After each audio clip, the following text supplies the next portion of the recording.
Boa tarde e bem-vindos ao Mercados em Ação do Jornal Económico. Vamos começar este programa com uma análise da volatilidade, que parece ter regressado às bolsas mundiais. Vamos depois olhar para outro mercado que tem tido alguma instabilidade, o mercado petrolífero. E, por fim, vamos fazer uma antevisão do que poderá ser a reunião do Conselho Europeu esta sexta-feira e que vai lidar com, entre outras coisas, o Fundo de Recuperação Europeu. Na segunda parte, no Espaço Empresas, vamos falar sobre um dos setores que foi mais afetado pela pandemia de Covid-19, o setor do rent-a-car. Para começar, no entanto, temos, como sempre, os números e os gráficos da semana com o Marco Silva. Boa tarde, Marco. Boa tarde, Tico. Obrigado. Este é o mapa da última semana em Wall Street, como podemos ver, maioritariamente vermelho, com exceção das tecnológicas, nomeadamente Apple e Amazon, que tiveram boas prestações, e a Nvidia. Portanto, uma semana de vermelho para quase todo o mercado. Já em relação a um ano para cá, o panorama é completamente diferente. Podemos ver aqui valorizações muito substanciais, Apple com 78%, Microsoft 42%, Amazon 37%, Google 30%, portanto as grandes tecnológicas claramente com uma prestação excelente no último ano, e também as empresas de serviço de crédito, ao contrário da banca. Portanto, Visa, Mastercard e PayPal com boas valorizações, enquanto a banca está toda no vermelho. Em relação ao resto do mundo, na última semana, praticamente tudo vermelho, com exceção aqui, eu queria realçar aqui a Shopify, a empresa canadiana do retalho online, que valorizou 10% a semana passada, mas mais importante, no último ano valorizou mais de 160%. Esta é uma empresa que vale quase já 100 mil milhões de euros e, portanto, é mais um dos grandes players que está a aparecer no mercado do retalho online. Em relação aos setores e a mercados, na última semana, basicamente a energia com uma prestação bastante negativa, e os setores, em termos de grandes capitalizações, a terem menos quedas do que as empresas de reduzida capitalização.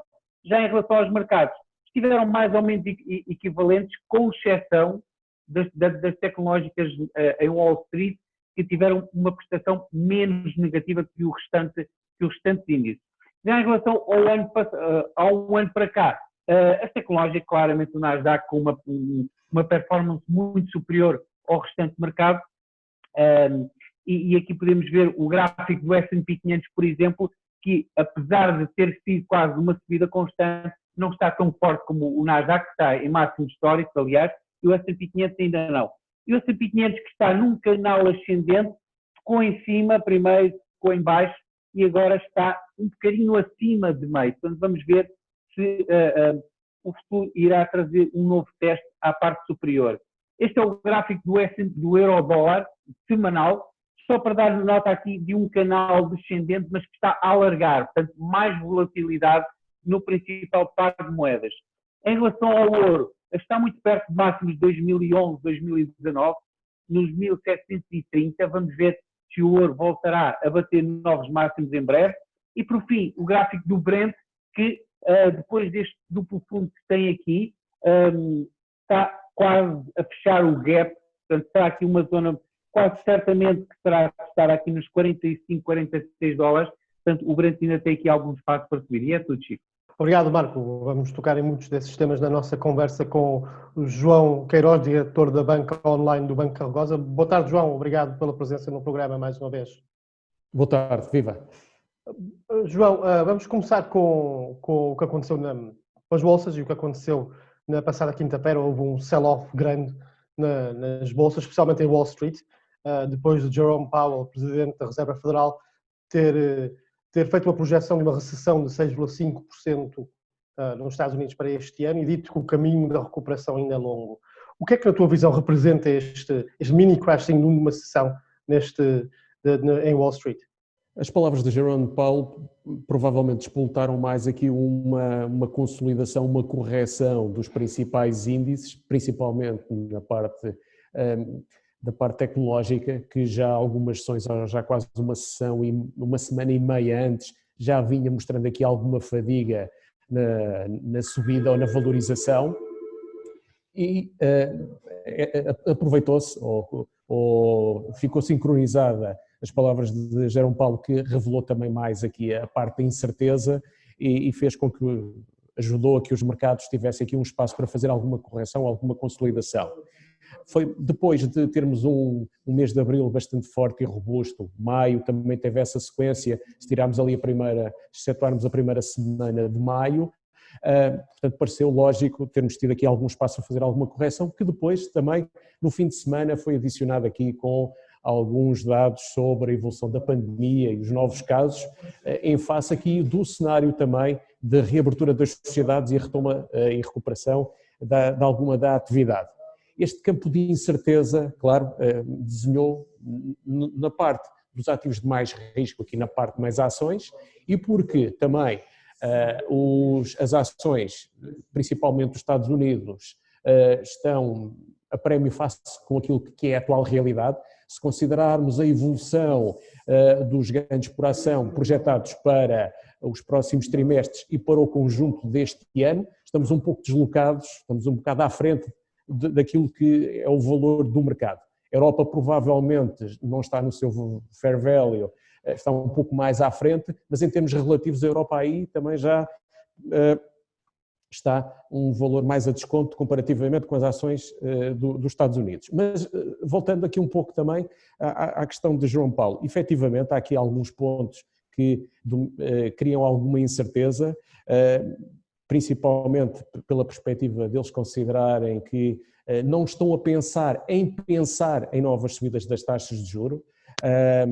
Isso foi muito marcante, portanto, prevêem aqui a inflação para os próximos 12 meses esteja abaixo dos 1%, tinha aqui a projeção de 0,8%, que comparava com o anterior valor no início do ano próximo de 1,9%. Também o PCE, o que mede a capacidade das famílias realizarem despesa e consumo, também caía dos 2% para 1,5%. Portanto, isto aqui ajudou a perceber que a recuperação, para além de ser gradual, vai ser mais lenta e mesmo ela está minada de alguma incerteza. Também Jerome Powell dizia que a maior parte dos governantes, a maior parte das pessoas que compõem a Fed estima que há uma pesada incerteza sobre o impacto desta pandemia.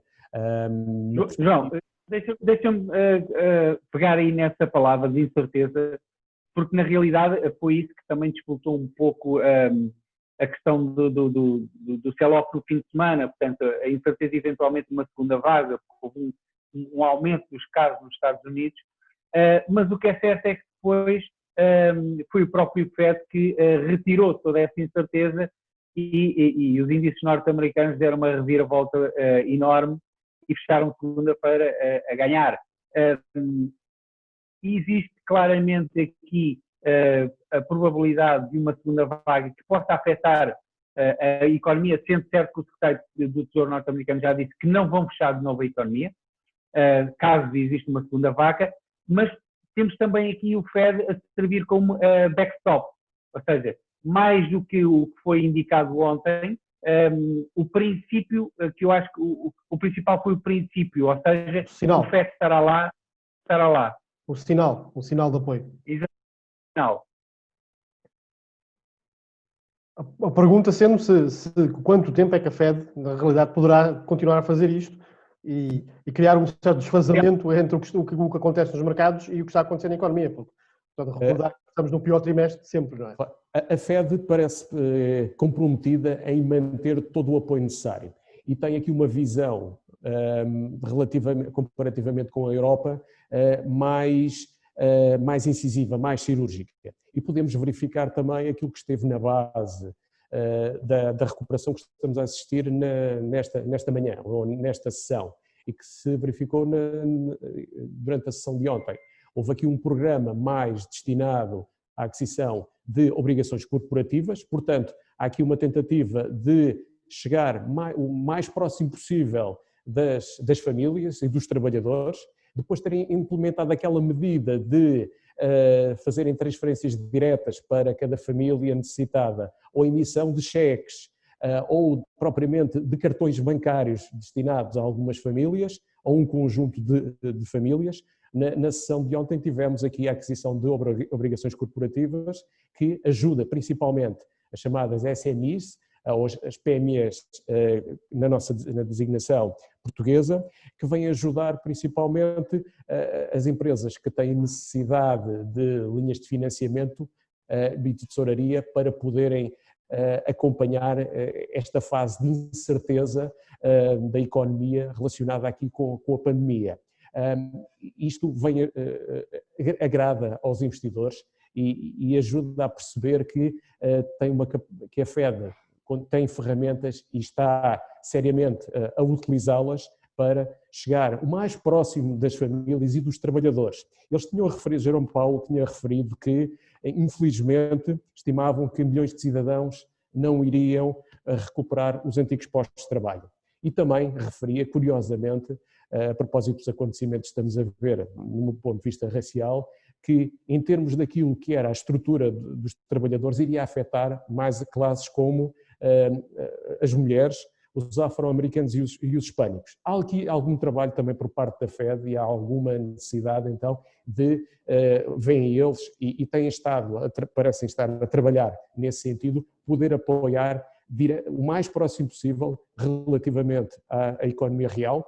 É uma aproximação um pouco diferente daquilo que estamos a ter relativamente à Europa. Estamos a ter aqui programas mais conceptuais, mais académicos, ligados mais a grandes projetos, que provavelmente terão uma aderência diferente daquela que os americanos estão a conseguir ter. Se calhar dos americanos pode provar, digo eu, minha opinião, provavelmente deve ser partilhada, que se calhar é mais eficaz, é mais eficiente e mais direta.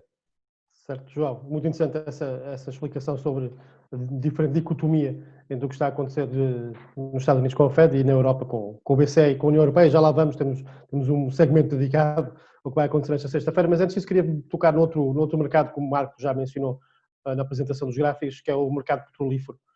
Foi, como vimos no gráfico, foi uma das primeiras vítimas dos mercados desta pandemia, com o confinamento a levar a uma forte quebra na procura, portanto criando um excesso.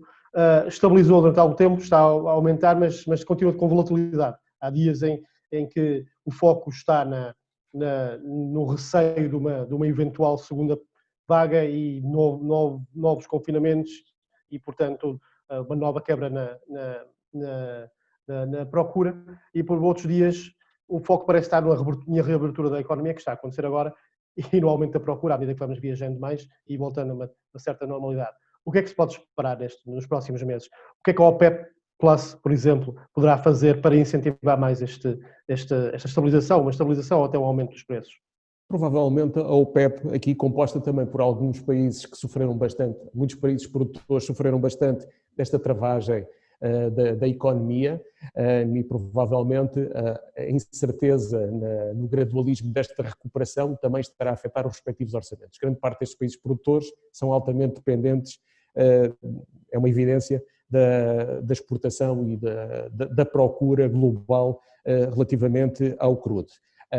Curioso é verificar também que cada vez mais o mercado deslocou o consenso do preço-alvo para o Brent, que serve como referencial para a Europa, aumentou a estimativa para este ano de próximo dos $35 por barril para os 42, ou estamos próximo dos 40, acima dos 40, e para 2021 deslocou-se dos $45 por barril para os 50. Portanto, há aqui um equilíbrio que a OPEP tenta aqui gerir algumas expectativas, que é o grau de recuperação e de reabertura das economias, muito do transporte terrestre, quer de passageiros, quer de mercadorias, quase 40% tem impacto na procura e no consumo de crudo, mas há aqui uma vertente também muito importante que tem a ver com o transporte aéreo. A parte do transporte aéreo, estamos numa fase ainda muito inicial de recuperação, ainda comporta alguma incerteza, apesar de se estimar que no terceiro e quarto trimestre possamos ter aqui uma tendência mais definida. Porém, se calhar já mais no segundo semestre de 2021, poderemos ter aqui mais perspectivas e é nesse campo que a OPEP está a posicionar.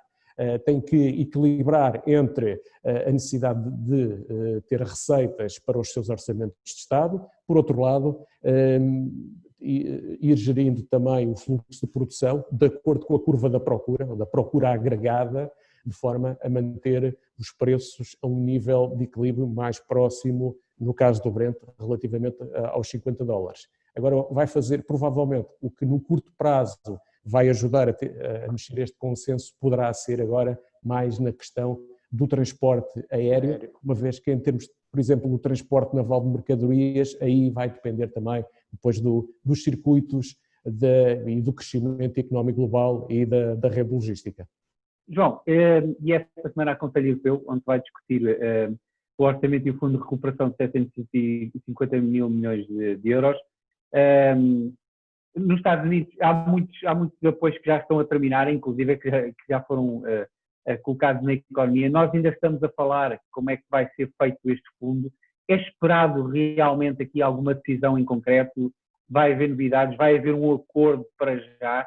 Porque há dissonância entre vários países, nomeadamente vai haver essa clivagem que costuma acontecer entre os países do Norte e aqueles países, os chamados 4 países mais frugais? Claramente, vai continuar a haver, quer relativamente aos Estados Unidos, quer a Europa, e depois dentro da Europa, entre os países mais endividados, vou dizer assim, dos países com menos endividamento. Nos Estados Unidos, como disseste, e bem, há muitos programas que já estão no terreno, já estão a atuar. Curiosamente, devem começar a esgotar entre junho e julho e provavelmente já vão ser reforçados. O próprio Congresso, provavelmente, ou o Senado devem já reforçar algumas verbas para manter aqui algum do ímpeto, alguma da tendência da recuperação. Na Europa, curiosamente, dos países, vamos dizer, menos endividados, e aqui um caso paradigmático da Alemanha, em que só o conjunto de estímulos que eles colocam provavelmente é igual ou superior àquilo que a União Europeia anda a discutir. Portanto, de acordo com a capacidade de endividamento de cada uma das economias, cada uma já tem provavelmente os seus projetos, já tem os seus fundos de recuperação, já tem os seus programas locais para ajudar a própria economia, as próprias famílias e as pequenas e médias empresas que mais abundam, são mais representativas na Europa. Relativamente às economias mais endividadas, e aqui sabemos bem que estaremos aqui hoje a falar dos países mediterrâneos, em que as taxas de crescimento nos últimos 10 anos foi mais comedida. Estaremos aqui a falar de taxas de crescimento provavelmente abaixo da média europeia, com algumas exceções aqui relativamente à Espanha. Estes países têm menos margem de manobra, claro, estão mais dependentes aqui deste fundo de recuperação e que passe, sobretudo, consiga balancear mais naquilo que se possa designar por subsídios ou transferências a fundo perdido, daquilo que tem impacto no seu grau de endividamento. A isto acresce que estes países muito endividados ou da economia mediterrânica também têm muitas pequenas e médias empresas e também têm uma grande dependência do turismo. Ora, aqui esta questão da pandemia é relevante, temos menos margem para haver um novo confinamento, há uma necessidade de que a indústria do turismo ressurja com maior ímpeto do que os países menos endividados, portanto há aqui uma maior dependência para que este fundo de reestruturação ou de recuperação possa ser ativado. Não parece, ou o consenso do mercado, ou o cenário central, é que será adiado, não ficará resolvido nesta sexta-feira nem neste mês, provavelmente com a presidência da Alemanha possa, de alguma forma, se desbloquear este necessário consenso entre todos. Provavelmente vai partir aqui dos montantes que podem ser atribuídos mais a fundo perdido ou como subsídio, daquilo que possa ser também considerado como empréstimos no âmbito, por exemplo, do ISM. É curioso que a Itália também já veio anunciar que relativamente a julho, prevê, estima, que imita tenha ou solicite uma linha de financiamento junto do Fundo de Estabilização, o ISM, se não me engano, um montante de 36 mil milhões, portanto, em último caso teria esta dimensão. Poderia utilizar essa ferramenta ou esse recurso, porém, temos aqui um outro ponto mais relevante, que é, à medida que vamos recorrendo a recursos que penalizam aqui o endividamento, claro, vamos aumentando o montante da dívida das repúblicas face àquilo que é o PIB e cria maior necessidade de crescimento das economias. O que, neste cenário, para já, aumenta também este grau de incerteza. Se olharmos para a dívida, é curioso verificar que os prémios de risco continuam mais ou menos baixos. Há muito trabalho aqui também do BCE. É bom verificar que, por exemplo, os prémios de risco relativamente a Portugal são mais baixos que a Itália ou propriamente a Itália, mas cada vez urge mais conseguir ter um crescimento económico resiliente, saudável, porque se o endividamento vai aumentar, seguramente vamos necessitar ter mais crescimento, provavelmente vamos ter que pagar mais impostos para tentar criar aqui um equilíbrio entre aquilo que vamos tomar emprestado ao resto do mundo para alavancar o crescimento e depois a forma como também vamos criar aqui uma almofada para pagar essa própria dívida.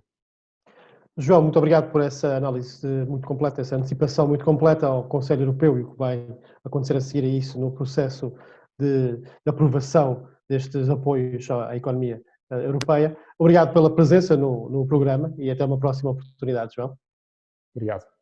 Vamos agora fazer um curto intervalo e voltamos em breve com o Espaço Empresas. Até já.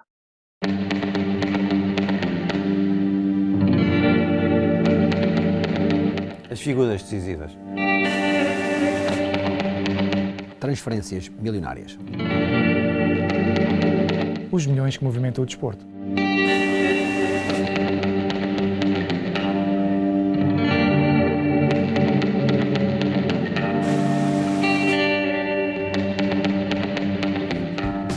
Todas as semanas trazemos os números que contam dentro e fora das quatro linhas.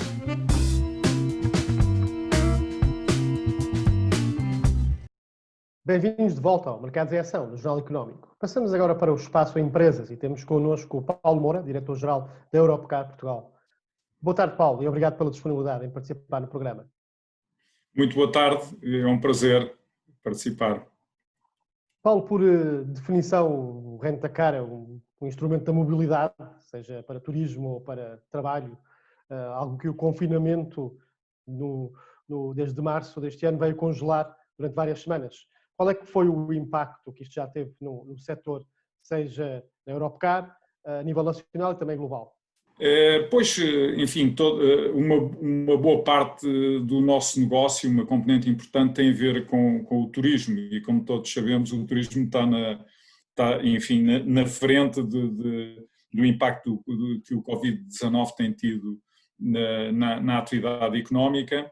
E de uma maneira geral todo o setor da mobilidade, e em particular o Rent-A-Car, tem sofrido muito com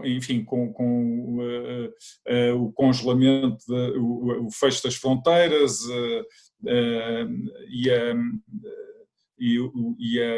digamos, o bloquear de toda a atividade do turismo. Enfim, nós no grupo temos neste momento, começamos a ver já alguma recuperação, mas durante os 3 meses anteriores a atividade ficou reduzida praticamente à componente de média e longa duração, portanto uma pequena parte da nossa atividade, o que representa cerca de 20% no caso do Europcar Mobility Group. Paulo, e quais é que foram as medidas que vocês tiveram que tomar, para além das habituais, no layoff e isso, e quais é que são os apoios que vocês pediram ou que queriam que existissem, por exemplo? Bom, nós, de facto, enfim, toda esta situação não afetou de igual forma as empresas do nosso setor. No caso, o Europcar Mobility Group tem, historicamente, adotado uma estratégia em termos de, digamos, sourcing da frota distinta de outros operadores no mercado. Isto é, nós operamos num modelo que chamamos no setor de buyback, portanto optamos por não comprar a nossa frota em firme, em risco, digamos assim, e operamos através de acordos com os fabricantes. Ao fim e ao cabo alugamos a nossa frota aos fabricantes, a frota que necessitamos para realugar. O nosso modelo é bastante mais resiliente do que um modelo em que as empresas investam na compra firme da frota. Muitas vezes é algo que não é até muito bem entendido pelos analistas do mercado, porque na realidade, em tempos normais, a compra em risco dá uma possibilidade, abre uma possibilidade de um lucro adicional com a venda da frota no final sempre optámos por este modelo mais resiliente de buyback, que nos, enfim, vale sobretudo nestes momentos, nestes tempos de recessão. E foi isso que aconteceu. Nós conseguimos muito rapidamente ajustar a nossa frota, enfim, dentro do possível, à realidade atual. Para lhe dar uma ideia, nós o ano passado operámos com uma frota em pico durante o verão de 25 mil unidades e este ano conseguimos reduzir essa frota para 14 mil unidades. Portanto, esse é um primeiro aspecto muito importante que nos permite, a nós em particular, ultrapassar esta situação difícil, enfim, com um pouco menos sofrimento que outros nossos concorrentes, que aliás têm sido aí bastante noticiadas, dificuldades que existem no setor. Depois, obviamente, para além do custo da frota, outro custo importante é sem dúvida que é o pessoal, são também as instalações e na realidade aí tenho que dizer que de facto o Governo deu uma boa resposta perante esta situação. O modelo do layoff simplificado veio ajudar muitíssimo, nós conseguimos, enfim, ainda hoje temos, em relação ao nosso head office, 85% do staff está em layoff, nas operações um pouco menos, porque já temos muitas estações abertas, mas sem dúvida que o layoff simplificado foi digamos, um programa importantíssimo nesta fase. Também as moratórias em relação aos financiamentos é outro, enfim, em relação ao cash é importante podermos, difícil até ao final deste ano, e eu, enfim, poria, digamos, o ênfase nessas medidas. Paulo, falou no futuro, já junho, já falou um bocadinho no verão, como é que vê o resto do ano? Já estamos num período de desconfinamento, como é que vê o setor a ser afetado durante o resto do ano? Quando é que se poderá ver uma recuperação mais sólida? O que é que condiciona essa recuperação mais sólida e que outros apoios poderão ser necessários ou prolongamento desses apoios? O que é que o vosso setor precisa para recuperar? E falo também do setor do turismo, naturalmente, no qual vocês se inserem, como o Paulo referiu, o que é que gostaria de ver o Governo a fazer em relação a esse setor crucial? Pois, enfim, nós acho que ninguém consegue ter uma ideia, enfim, bastante aproximada daquilo que possa ser, é tudo, enfim, todos temos os nossos feelings, as nossas simulações de recuperação. No nosso caso, obviamente, está tudo muito interligado com a retoma dos voos e a abertura de fronteiras, obviamente. E de facto temos feito projeções, elas têm vindo a ser corrigidas à medida que os voos, o incremento de voos regular, mais na Europa, porque o long haul está muito comprometido, muito mais comprometido este ano do que a Europa, digamos, os destinos da Europa.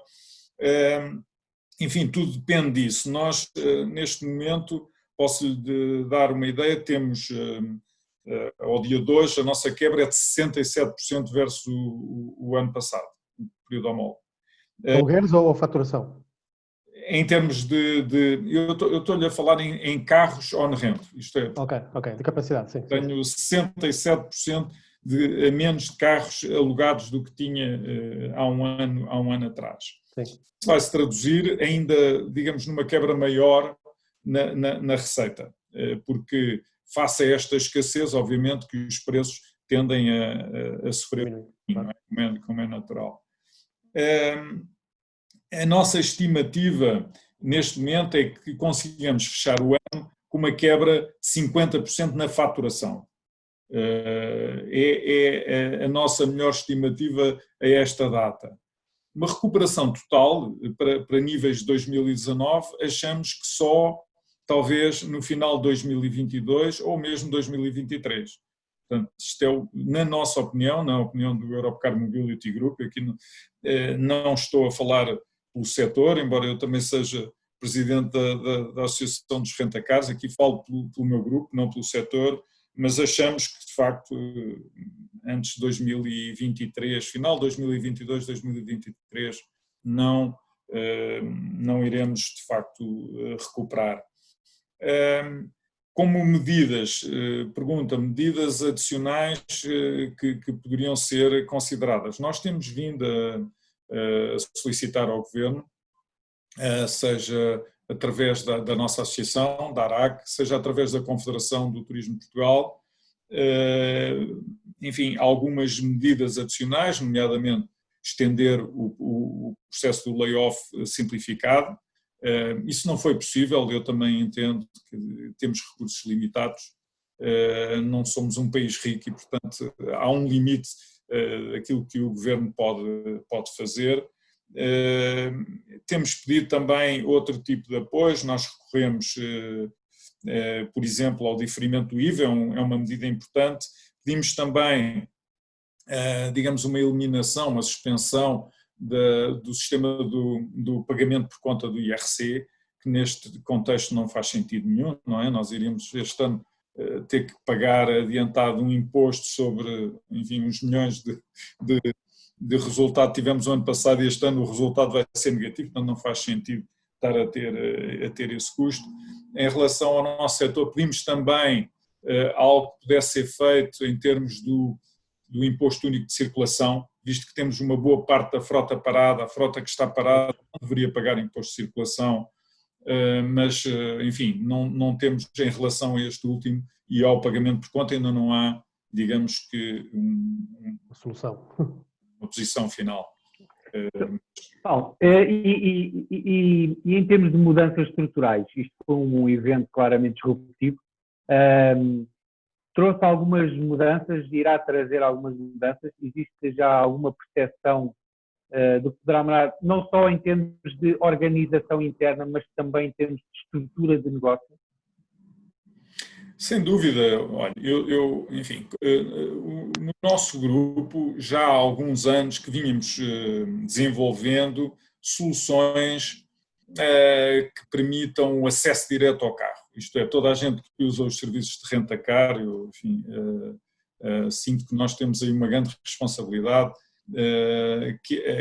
aquela maçada que os clientes têm de ter que ir para o balcão, em alguns aeroportos, parar nas filas e ter um processo relativamente complicado de formalização do contrato e tudo isso.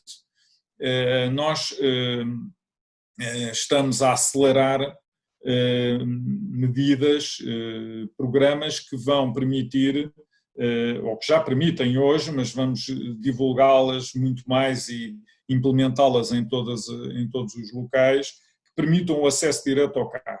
Para isso é necessário enfim, instalar equipamentos diferentes, todo o processo, toda a viagem, a experiência do cliente passa a ser uma experiência muito mais digital para aqueles que queiram e que prefiram ter o acesso direto ao carro sem ter interação humana, e vão poder fazê-lo, portanto fazer a reserva através de um smartphone, receber a confirmação da reserva e à chegada, por exemplo, a uma estação, um aeroporto, tem indicação, existe uma máquina, um sensor com QR Code, consegue dar exatamente a localização do carro e pode-se dirigir ao carro e digamos que iniciar o aluguer sem qualquer interação humana. Isto acho que é positivo, constitui uma melhoria de serviço significativa para muitos clientes. É também do ponto de vista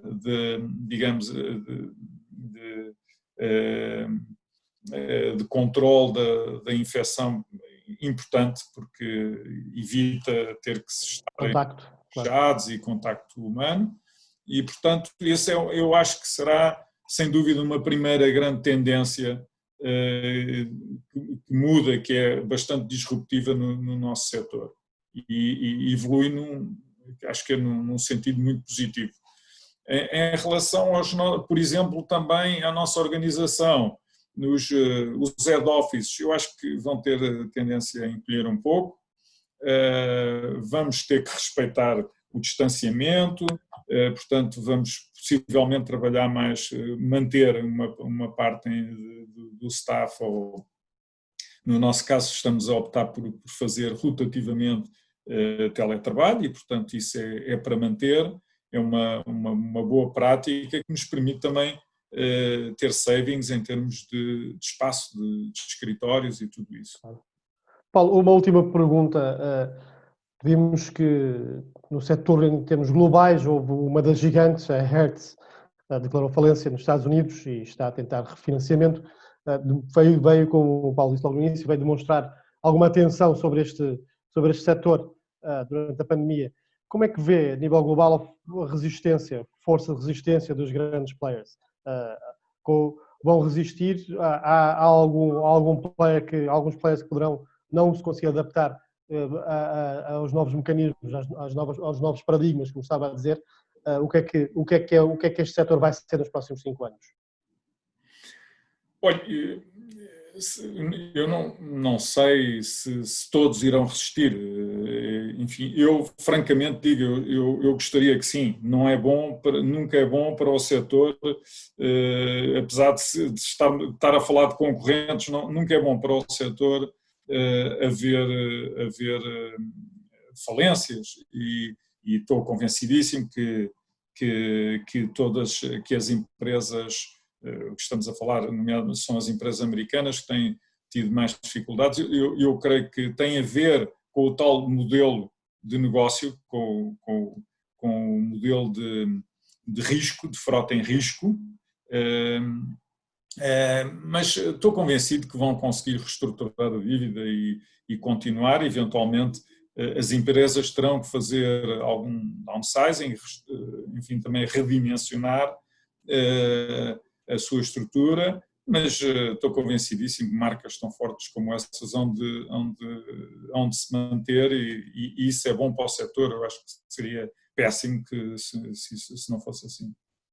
Paulo, muito obrigado pela participação no programa, agradeço e até uma próxima oportunidade. Não, com muito gosto, muito obrigado. Obrigado, Paulo. Marco, vamos para a fase final do programa, que é a palavra da semana. Qual é que é hoje? Sim, hoje vamos falar sobre tipos de ações, porque recentemente saiu uma sondagem da OCDE que dava conta que os empresários portugueses não queriam cotar, por exemplo, as suas empresas em bolsa porque não queriam perder o controle. Ora, isto revela um pouco de desconhecimento, que existem muitos tipos de ações ou de formas de entrada em bolsa. Uma delas é, por exemplo, ações sem direito a voto, portanto, em que o empresário ou o dono da empresa não perde realmente qualquer controle nenhum. E depois, por troca, por exemplo, poderá dar mais dividendo. Portanto, existe um sem número de opções.